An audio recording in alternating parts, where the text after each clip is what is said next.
Hello dear students, once again welcome in the online class of subject Applied Chemistry, second semester electrical branch. I am Professor Swati Ingre from Department of Chemistry NIT Polytechnic Nagpur. हम start कर रहे हैं आज से हमारा unit number 2 जिसका नाम है सेल एंड बैटरीज। इसमें आज का हमारा ये पहला वीडियो है जिसमें हम स्टडी करने वाले हैं बेसिक कंसेप्ट्स ऑफ इलेक्ट्रोकेमिस्ट्री। सबसे पहले हम देखते हैं कोर्स आउटकम। तो ये जो सेकंड यूनिट है सेल एंड बैटरीज, उसका कोर्स आउटकम है use relevant electrolyte in batteries for different application. Electrical branch में अलग अलग टाइप की बैटरीज जो है वो आप लोगों को यूज़ करना होता है। तो उन बैटरीज में जो इलेक्ट्रोलाइट सॉल्यूशंस लगते हैं उन सब के बारे में आप लोगों को डिटेल में यहाँ जानकारी मिलने वाली है। लर्निंग आउटकम, ये वीडियो देखने के बाद आप क्या सीखने वाले हैं? Students will be able to understand the basic concepts of electrochemistry. Actually ये सेम पोर्शन हमारा फर्स्ट सेमेस्टर में इलेक्ट्रोकेमिस्ट्री टॉपिक में हो चुका है, तो ये वीडियो आपके लिए एक क्विक रिवीजन जैसा रहेगा। वीडियो स्टार्ट करने से पहले हम ये समझते हैं कि हमने इसके पहले कौन सा वीडियो देखा था। तो हमारा जो लास्ट वीडियो था वो था water treatment and analysis topic से, जो हमारा यूनिट नंबर 1 था। उसमें हमने वाटर से रिलेटेड जो डिफरेंट इंडस्ट्रियल प्रॉब्लम होते हैं और फिर उनके किस तरह से हम सोल्यूशन निकाल सकते हैं और वाटर ट्रीटमेंट प्रोसेस के बारे में डिटेल में जानकारी ली थी। तो आइए स्टार्ट करते हैं हम हमारा आज का वीडियो। हमारा चैप्टर का नाम है सेल एंड बैटरीज, जिसमें हम स्टडी करने वाले हैं बेसिक कंसेप्ट्स ऑफ इलेक्ट्रोकेमिस्ट्री। सबसे पहले हम स्टडी करेंगे डेफिनेशन ऑफ कंडक्टर। कंडक्टर किसे कहते हैं? The substance which allows the electric current to pass through it is called as conductor. बहुत ही सिंपल और आसान से डेफिनेशन है। ऐसा सब्सटेंस जो अपने अंदर से इलेक्ट्रिक करंट को आसानी से पास होने देता है उसे कहा जाता है कंडक्टर। और इसका बेस्ट एग्जाम्पल है मेटल्स। मेटल्स मतलब जैसे आयरन, कॉपर, एल्यूमिनियम, ये जो सारे मेटल्स होते हैं they are good conductor of electricity. इसलिए आपने देखा होगा कि हमारे हाउस होल्ड जो इलेक्ट्रिक फिटिंग की वायरिंग होती है उसमें कॉपर मेटल होता है ना, क्योंकि वो इलेक्ट्रिसिटी को कंडक्ट करता है, इसीलिए उसे कहा जाता है कंडक्टर। दूसरा डेफिनेशन है नॉन कंडक्टर या इंसुलेटर। तो यहाँ पे नॉन वर्ड आया है तो डेफिनेटली ये कंडक्टर के अपोजिट रहेगा। The substance which does not allow the electric current to pass through it is called as non conductor और इंसुलेटर। ऐसा सब्सटेंस, ऐसी चीज़ जो अपने अंदर से इलेक्ट्रिक करंट को आसानी से पास नहीं होने देता, जाने ही नहीं देता अपने अंदर से, उसे कहा जाता है नॉन कंडक्टर या उसी को कहा जाता है इंसुलेटर। और इसका एग्जाम्पल आप लोगों को पता है, इसके एग्जाम्पल है ग्लास मतलब कांच, रबर, प्लास्टिक, वुड, इन सब चीज़ों में से इलेक्ट्रिक करंट पास नहीं होता। देन थर्ड डेफिनेशन जो है it is of dielectric. Dielectric material क्या होता है? The substance which stores the electric current and does not allow the electric current to pass through it is called as dielectric. ऐसा material जो electric current को अपने अंदर आने देता है लेकिन आने के बाद उस इलेक्ट्रिक करंट को वो अपने अंदर स्टोर करके रखता है, दूसरे एंड से उसे बाहर जाने नहीं देता, तो ऐसे सब्सटेंस को कहा जाता है डाई इलेक्ट्रिक। और इसका बेस्ट एग्जाम्पल है सिरेमिक मटेरियल। ठीक है, तो ceramic is the example of dielectric. I hope कि आप लोगों को ये तीनों डेफिनेशन समझ में आए हैं। तो हम आगे बढ़ते हैं। नेक्स्ट जो हमारी डेफिनेशन है इलेक्ट्रोलाइट, ये तो हमने पढ़ चुके हैं फर्स्ट सेमेस्टर में केमिस्ट्री इलेक्ट्रोकेमिस्ट्री टॉपिक में। किसे कहते हैं electrolyte? The substance in fuse state और in aqueous solution state which liberates iron and allows the electric current to pass through it is called as electrolyte। एक revision भी ये आपका हो जाएगा। इलेक्ट्रोलाइट किसे कहते हैं उसके डेफिनेशन में 3 चीज़ें बहुत ही ज़्यादा इंपॉर्टेंट है। वो सब्सटेंस या तो फ्यूज स्टेट में या फिर एक्वियस सोल्यूशन मतलब वाटर के साथ सोल्यूशन के फॉर्म में होना चाहिए, उसने आयन बनाने चाहिए, पॉजिटिवली चार्ज और निगेटिवली चार्ज उसने आयन बनाने चाहिए और उसमें से इलेक्ट्रिक करंट ने पास होना चाहिए। ऐसे सब्सटेंस को कहते हैं इलेक्ट्रोलाइट। जैसे कि उसके एग्जांपल है NaCl, मतलब सोडियम क्लोराइड, CuSO4 मतलब कॉपर सल्फेट, तो इसे कहते हैं electrolyte. Then types of electrolyte. Electrolyte के मेनली दो टाइप होते हैं, एक को कहते हैं स्ट्रॉन्ग इलेक्ट्रोलाइट और एक को कहते हैं वीक इलेक्ट्रोलाइट। आई होप आप लोगों को कुछ याद आ रहा होगा। ठीक है, तो स्ट्रॉन्ग इलेक्ट्रोलाइट की डेफिनेशन क्या है? The electrolyte which undergoes complete ionization is called as strong electrolyte। जिस इलेक्ट्रोलाइट का कंप्लीट आयनाइजेशन होता है, मतलब जितने इलेक्ट्रोलाइट के मॉलिक्यूल हमने डाले उतने सबके सबका ब्रेक डाउन होता है, 100% आयनाइजेशन होता है। जैसे ये NaCl जो है वो ब्रेक होके Na+ और Cl- आयन बनाता है और ये 100% आयनाइजेशन है। तो ऐसे इलेक्ट्रोलाइट को कहा जाता है स्ट्रॉन्ग इलेक्ट्रोलाइट। तो फिर वीक इलेक्ट्रोलाइट किसे कहेंगे? The electrolyte which undergoes incomplete ionization is called as weak electrolyte। जिसका complete ionization नहीं होता उसे कहते हैं वीक इलेक्ट्रोलाइट। जैसे कि उसका एग्जांपल है एसिटिक एसिड CH3COOH, वो भी ब्रेक डाउन होकर CH3COO- और H+ बनाता है। लेकिन अगर हम 100 मॉलिक्यूल एसिटिक एसिड के डालते हैं तो 100 के 100 ब्रेक नहीं होते, कुछ ही ब्रेक होते हैं और कुछ वैसे के वैसे ही रह जाते हैं। तो that is called as incomplete ionization. ठीक है, तो आगे बढ़ते हैं हम हमारी नेक्स्ट डेफिनेशन। एक्चुअली ये डिफरेंस है, difference between metallic conduction and electrolytic conduction. तो बच्चों जैसे कि हमने कंडक्टर का डेफिनेशन पढ़ा, कंडक्टर मतलब जिसमें से इलेक्ट्रिक करंट पास हो सकता है। ठीक है, तो ये इसका बेस्ट एग्जांपल होता है मेटल। तो मेटल में से करंट जब पास होता है तो क्या चीज़ें होती है वो हम मेटालिक कंडक्शन में देखेंगे।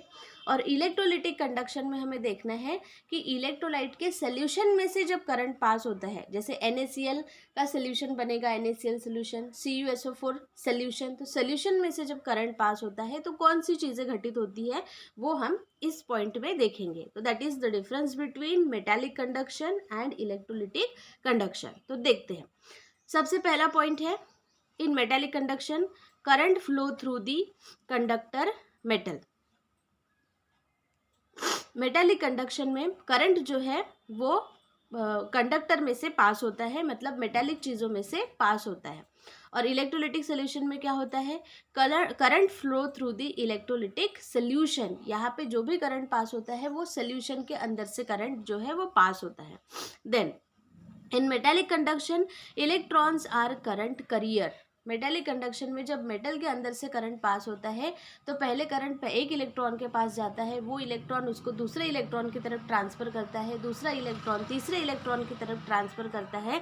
That is the electrons are current carrier. लेकिन जब हम इलेक्ट्रोलिटिक कंडक्शन की बात करते हैं, जब करंट सोल्यूशन में से पास होता है तो there ions are the current career.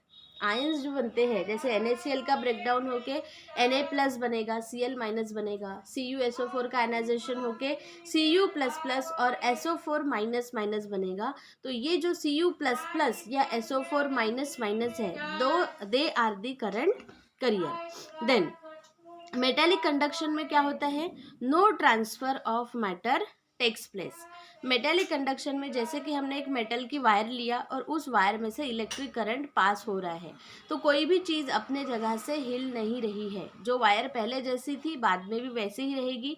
ठीक है, क्योंकि उसके अंदर से इंटरनली इलेक्ट्रिक करंट जो है वो पास हो रहा है, तो no transfer of matter takes place. लेकिन जब हम इलेक्ट्रोलिटिक कंडक्शन की बात करते हैं तो इलेक्ट्रोलिटिक कंडक्शन में आयंस जो है वो सोल्यूशन में इधर उधर घूमते रहते हैं, है ना। कटायंस कैथोड की तरफ जाते हैं, अनायन एनोड की तरफ जाते हैं, मतलब यहाँ पे ट्रांसफर ऑफ मैटर मतलब ions takes place. Then with increase in temperature conduction decreases. Metallic conduction में अगर हमने उस मेटल का टेम्परेचर बढ़ाना चालू कर दिया तो जैसे जैसे हम मेटल का टेम्परेचर बढ़ाएंगे वैसे वैसे उस मेटल की इलेक्ट्रिक करंट को कैरी करने की क्षमता कम होने लगती है। मतलब with increase in temperature conduction जो है वो डिक्रीज हो जाता है। लेकिन इलेक्ट्रोलिटिक सोल्यूशन में उसके विपरीत है। With increase in temperature conduction increases. मतलब अगर रूम टेम्परेचर पे NaCl के सोल्यूशन में से 4 एम्पियर करंट पास हो रहा है, लेकिन अगर हम उस NaCl सोल्यूशन को हीट करते हैं, उसका टेम्परेचर बढ़ाते हैं, तो अब उसी सोल्यूशन में से हीटेड कंडीशन में 5 एम्पियर करंट पास हो सकता है। मतलब जैसे जैसे हम इलेक्ट्रोलिटिक सोल्यूशन का टेम्परेचर बढ़ाएंगे वैसे वैसे उसका कंडक्शन भी क्या होता है, इलेक्ट्रिक करंट कैरी करने की क्षमता क्या होती है, वो बढ़ती है। तो that is the difference between metallic conduction and electrolytic conduction. ठीक है, तो आगे बढ़ते हैं हम। अब हमें एक लॉ पढ़ना है जिस लॉ को कहा जाता है ओहम्स लॉ। ये सेम लॉ जो है ये आपने अप्लाइड फिजिक्स में भी पढ़ा होगा, तो सेम स्टेटमेंट यहाँ पे भी रहेगा। तो देखते हैं हम इसका स्टेटमेंट क्या है। The strength of electric current passing through a conductor is directly proportional to potential difference across the conductor and inversely proportional to resistance of the conductor। Ohm's law क्या कहता है कि अगर हमने एक मेटालिक कंडक्टर लिया तो उस कंडक्टर में से जितना इलेक्ट्रिक करंट पास होता है, जितना इलेक्ट्रिक करंट पास होता है वो किसके साथ डायरेक्टली प्रोपोर्शनल रहता है, वो डायरेक्टली प्रोपोर्शनल होता है पोटेंशियल डिफरेंस के साथ। डायरेक्टली प्रोपोर्शनल होता है पोटेंशियल डिफरेंस के साथ, और इन्वर्सली प्रोपोर्शनल होता है उस कंडक्टर के रेजिस्टेंस के साथ। और इस लॉ को कहा जाता है ओहम्स लॉ। इस लॉ को क्या कहते हैं, ओहम्स लॉ। देखिए ये एक मेटल की रॉड है, ठीक है, ये जो है ये एक मेटल की रॉड है, और यहाँ पे इलेक्ट्रिक करंट इस मेटल रॉड में से पास होता है, कंडक्टर जिसे हम कहते हैं, इसमें से इलेक्ट्रिक करंट जो है वो पास होता है। तो जितना इलेक्ट्रिक करंट इसमें से पास हो रहा है that electric current is directly proportional to the potential difference. Potential difference के साथ वो डायरेक्टली प्रोपोर्शनल होता है, और रेजिस्टेंस के साथ वो इन्वर्सली प्रोपोर्शनल होता है। तो जब हम इसको सॉल्व करेंगे तो हमको इक्वेशन मिल जाता है I is equal to E upon R। अब समझते हैं यहाँ पे I क्या है, E क्या है और R क्या है। तो I is the strength of electric current in ampere.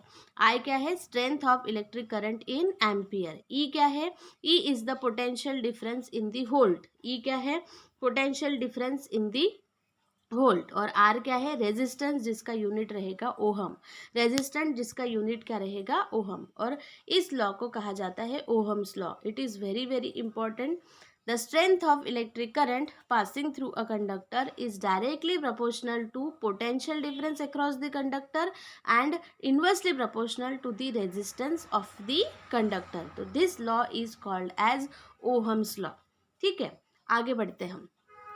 अब हमारा जो नेक्स्ट डेफिनेशन है वो है स्पेसिफिक रेजिस्टेंस। अभी ओहम्स लॉ में हमने एक रेजिस्टेंस की बात की है, ठीक है, वो नॉर्मल जो हम रेजिस्टेंस अप्लाई करते हैं कंडक्टर में वो है।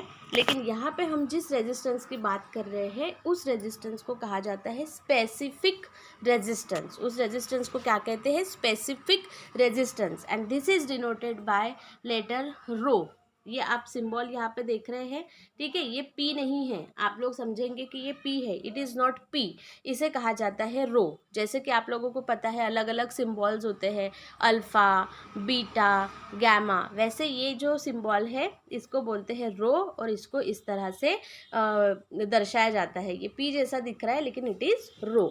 देन अब इसकी डेफिनेशन क्या है, the resistance of a conductor is directly proportional to the length and inversely proportional to the area of cross section. ये इससे समझते हैं हम, इस डायग्राम से समझते हैं। किसी भी कंडक्टर में जो भी रेजिस्टेंस होता है that resistance is directly proportional to the length. उस कंडक्टर की जो लेंथ होती है उसके साथ वो रेजिस्टेंस कैसा प्रोपोर्शनल होता है, डायरेक्टली प्रोपोर्शनल। मतलब लेंथ बढ़ेगी तो रेजिस्टेंस भी बढ़ेगा, लेंथ घटेगी तो रेजिस्टेंस भी घटेगा। That relation is called as directly proportional. ये बेसिक मैथमेटिक्स है। आई होप कि आप लोगों को ये पता होगा कि डायरेक्टली प्रोपोर्शनल और इनवर्सली प्रोपोर्शनल का मीनिंग क्या होता है। तो डायरेक्टली प्रोपोर्शनल मतलब एक बढ़ेगा तो दूसरा भी बढ़ेगा, और एक घटेगा तो दूसरा भी घटेगा। और इनवर्सली प्रोपोर्शनल का मतलब होता है एक बढ़ता है तो दूसरा घटता है, या फिर पहला घटता है तो दूसरा बढ़ता है। ठीक है, तो रेजिस्टेंस के लिए एक कॉमन स्टेटमेंट ये है कि किसी भी कंडक्टर का जो रेजिस्टेंस होता है it is directly proportional to the length of the conductor. Length के साथ वो कैसा प्रोपोर्शनल होता है, directly proportional and inversely proportional to its area of cross section, और inversely proportional to its area of cross section. अगर हम उस कंडक्टर को बीच में से काटते हैं तो ये जो हिस्सा हमें दिखता है काटने के बाद, that is called as area of cross section. तो उसके साथ वो कैसा प्रोपोर्शनल होता है, इन्वर्सली प्रोपोर्शनल। मतलब कम एरिया ऑफ क्रॉस सेक्शन होगा तो ज़्यादा रेजिस्टेंस होगा, और ज़्यादा होगा एरिया ऑफ क्रॉस सेक्शन तो फिर कम रेजिस्टेंस होगा। तो अब हम इसको लिखते हैं, इसका जो इक्वेशन बनेगा वो इस तरह से बनेगा कि resistance of a conductor is directly proportional to L, L मतलब length of conductor, and it is inversely proportional to A मतलब एरिया ऑफ क्रॉस सेक्शन। इस इक्वेशन को ध्यान से समझेंगे, यहाँ पे हम एक डेरिवेशन भी करने वाले हैं, इसलिए ध्यान से समझेंगे, क्योंकि अभी तक हमें स्पेसिफिक रेजिस्टेंस की डेफिनेशन नहीं मिली है। ये सब करने के बाद हमको स्पेसिफिक रेजिस्टेंस की डेफिनेशन मिलने वाली है। यहाँ पे जो स्टेटमेंट लिखा हुआ है उसको हम ये इस इक्वेशन के माध्यम से फिर से दोहरा सकते हैं। The resistance of an conductor is directly proportional to the length of conductor and inversely proportional to the area of cross section। अब हमें पता है कि प्रोपोर्शनलिटी का साइन जब हम हटाते हैं तो प्रोपोर्शनलिटी का साइन हटाते समय हमें इक्वल टू लिखना पड़ता है और कुछ तो भी कांस्टेंट लिखना पड़ता है। तो अब हमारा ये इक्वेशन आ जाएगा। हम ये प्रोपोर्शनलिटी साइन हटाने के लिए इक्वल टू लिखेंगे और कांस्टेंट जो है वो हमने लिया है रो। ये जो मैंने अभी आपको रो की बात की है, that rho is actually a constant, जिसी को हम क्या बोलते हैं, स्पेसिफिक रेजिस्टेंस। तो अब हमारा इक्वेशन क्या बन गया, R is equal to rho into L upon A. अब हमें डेफिनेशन किसकी निकालनी है, रो की। किसकी डेफिनेशन निकालनी है, रो की। रो मतलब स्पेसिफिक रेजिस्टेंस। तो इस रो को हम अकेला कर देते हैं और ये एल बाय ए को हम इधर भेज देते हैं, इक्वल टू साइन के इधर भेज देते हैं। तो हमारा जो इक्वेशन हमें मिलेगा, ध्यान से समझना है, हमारा जो इक्वेशन हमें मिलेगा वो क्या रहेगा, रो अगर अकेला रह जाएगा और तो ये एल बाय ए अगर इधर चले जाएंगे तो ए जो नीचे है वो ऊपर आ जाएगा और एल जो ऊपर है वो नीचे आ जाएगा। These are the basic concepts of mathematics कि इक्वल टू साइन को जब क्रॉस करते हैं तो प्लस माइनस बन जाता है, माइनस प्लस बन जाता है, मल्टीप्लिकेशन डिवीजन बन जाता है, डिवीजन मल्टीप्लिकेशन बन जाता है। ठीक है, देन तो ये जो L यहाँ पे ऊपर है वो इधर अगर इक्वल टू साइन को क्रॉस करेगा तो L यहाँ पे नीचे चला गया। यहाँ इक्वेशन में देखिए आप अच्छे से, L जो है वो कहाँ चला गया, नीचे चला गया, और A जो नीचे था वो कहाँ आ गया, A। तो this is the equation for the specific resistance. क्या इक्वेशन है कि specific resistance rho is equal to resistance into area of cross section divided by L। ठीक है, अब अभी तक हमको फॉर्मूला मिल गया है लेकिन डेफिनेशन अभी नहीं मिली है। तो डेफिनेशन के लिए हम कुछ तो भी करते हैं। क्या करते हैं, हमारे पास इक्वेशन है कि rho is equal to R into A upon L. अब हम क्या करेंगे, यहाँ पे कुछ तो भी एक्सपेरिमेंट करने की कोशिश करते हैं। तो अगर कंडक्टर की length L is equal to 1 centimetre, अगर L की जगह हमने क्या पुट कर दिया, 1 centimetre, length is equal to 1 centimetre, and area of cross section is 1 centimetre square, और A की वैल्यू हम क्या पुट करेंगे, 1 सेंटीमीटर स्क्वायर। तो क्या होता है देखते हैं। ठीक है, ये जो 1 वैल्यू है ये इस इक्वेशन में जब हम पुट करेंगे तो rho is equal to R into area of cross section कितना लिया है हमने, 1, और लेंथ कितनी ली है, 1। तो 1 क्या हो जाएंगे, कैंसिल हो जाएंगे। तो हमें इक्वेशन मिलेगा rho is equal to R, rho is equal to R. तो ये जो कुछ भी डेरिवेशन है, ये जो कुछ भी यहाँ पे आया है, इसके आधार पर हम ये रो की डेफिनेशन जो है वो बता सकते हैं। रो क्या है, रो क्या है, रो ऐसा रेजिस्टेंस है जिस कंडक्टर की लेंथ कितनी है, 1 सेंटीमीटर, और उसका एरिया ऑफ क्रॉस सेक्शन क्या है, 1 सेंटीमीटर स्क्वायर। ऐसे रेजिस्टेंस को हम कौन सा रेजिस्टेंस कहते हैं, स्पेसिफिक रेजिस्टेंस। तो अब हम इसकी लिख सकते हैं डेफिनेशन। इसकी डेफिनेशन क्या हो जाएगी फिर इसको देख के, ये इक्वेशन को देख के, कि resistance of a conductor having length 1 centimetre and area of cross section 1 centimetre square is called as specific resistance. ऐसे कंडक्टर का रेजिस्टेंस जिसकी लेंथ 1 सेंटीमीटर है और जिसका area of cross section 1 centimetre square है, ऐसे रेजिस्टेंस को कहेंगे हम स्पेसिफिक रेजिस्टेंस, जिसको हम डिनोट करते हैं रो से। ठीक है। और उसका इक्वेशन जो है वो है rho is equal to R into A upon L. अब हमें पता है रेजिस्टेंस जो है उसका यूनिट होता है ओहम। नॉर्मल जो रेजिस्टेंस जिसको हम आर वर्ड से डिनोट करते हैं उसका यूनिट होता है ओहम। तो अब हमको किसका यूनिट निकालना है, रो का। किसका यूनिट निकालना है, रो का। तो रो मतलब स्पेसिफिक रेजिस्टेंस, तो उसके लिए हमें उसका इक्वेशन लगेगा। ये वीडियो को आपको बार बार देखना है, हाँ, तभी आपको ये कंसेप्ट अच्छे से समझ में आएगा। तो रो का इक्वेशन है rho is equal to R into A upon L. हमें आर का यूनिट पता है, ए का यूनिट पता है, एल का यूनिट पता है, तो इसके आधार पे हम रो का यूनिट जो है वो निकाल सकते हैं। ठीक है। तो यूनिट ऑफ रो, आर का यूनिट क्या होता है, ओहम। सिंपल रेजिस्टेंस का यूनिट क्या होता है, ओहम। ए मतलब length, sorry area of cross section. A मतलब क्या है, area of cross section. Area of cross section का यूनिट होता है सेंटीमीटर स्क्वायर। और एल मतलब लेंथ, और लेंथ का यूनिट होता है सेंटीमीटर। तो यहाँ पे सेंटीमीटर स्क्वायर है मतलब 2 सेंटीमीटर है, सेंटीमीटर मल्टीप्लाइड बाय सेंटीमीटर। तो 1 सेंटीमीटर नीचे का और 1 सेंटीमीटर ऊपर का क्या हो जाएगा, कैंसल। तो यहाँ पे सिर्फ क्या बचेगा, सेंटीमीटर। तो हमारा फाइनल यूनिट हो जाएगा रो का, the unit of rho is ohm. यहाँ से आ जाएगा ओहम और यहाँ से सेंटीमीटर, सेंटीमीटर कैंसिल होने के बाद एक ही सेंटीमीटर बचेगा। तो unit of specific resistance is ohm centimetre. Unit of specific resistance is ohm centimetre. बच्चों, आप लोगों को ये चीज़ ध्यान में रखना है कि सिंपल रेजिस्टेंस जो होता है उसे हम आर से डिनोट करते हैं और उसका यूनिट सिर्फ होता है ओहम। और स्पेसिफिक रेजिस्टेंस किसे कहते हैं, ऐसे कंडक्टर का रेजिस्टेंस जिसकी लेंथ 1 सेंटीमीटर है, जिसका area of cross section 1 centimetre है, तब उसको कहा जाता है specific resistance which is denoted by letter rho, और उसका यूनिट होता है ओहम सेंटीमीटर। इसके ऊपर एमसीक्यू टाइप के क्वेश्चन आते हैं, तो इसीलिए आप लोगों को ये चीज़ अच्छे से ध्यान में रखना है। ठीक है। अब हम देखते हैं समरी कि आज के इस वीडियो में आपने क्या सीखा। Now you understand the definition of conductor, non-conductor, insulator और डाइलेक्ट्रिक, और आपको उसके एग्जाम्पल भी पता हो गए। देन हमने इलेक्ट्रोलाइट की डेफिनेशन पढ़ी और उसके 2 टाइप होते हैं, strong electrolyte and weak electrolyte. Then हमने पढ़ा difference between metallic conduction, metal में से जब करंट पास होता है तो क्या होता है, एंड इलेक्ट्रोलिटिक कंडक्शन, इलेक्ट्रोलाइट के सोल्यूशन में से जब करंट पास होता है तो क्या होता है। फिर हमने एक लॉ पढ़ा जिसका नाम है ओहम्स लॉ। ओहम्स लॉ का हमने डेरिवेशन भी देखा। ठीक है। और फिर हमने पढ़ा स्पेसिफिक रेजिस्टेंस मतलब रो, उसका हमने डेरिवेशन देखा, फॉर्मूला देखा, और साथ में ही हमने उसका यूनिट भी डिटरमाइन किया। देन प्रोग्राम आउटकम, आज के इस वीडियो से आपको इलेक्ट्रोकेमिस्ट्री के बारे में जो बेसिक कंसेप्ट्स है उसके बारे में नॉलेज मिला, और ये चीज़ें आपको लाइफ लॉन्ग याद रहने वाली है।